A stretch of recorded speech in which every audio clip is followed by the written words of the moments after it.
Pretty good. Everything is working like it's supposed to, so I think I'm ready to button it up now. I had to do some wiring modifications, but I think I've got the answer. And it's looking good. The smoke is even better. I think I had the smoke fan grounded in the wrong place or something. I don't know, but look at that. It's perfect.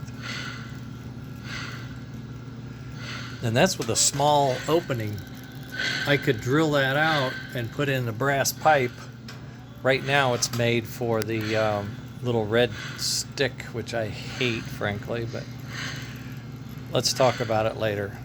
Okay, I'm going to post this for you on the YouTube so we can share it.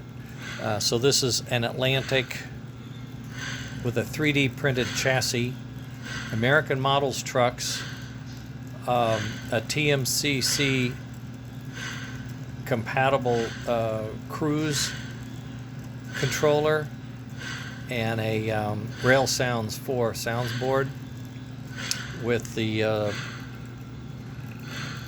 Frankentrain smoke and smart smoke system, and a puffer board from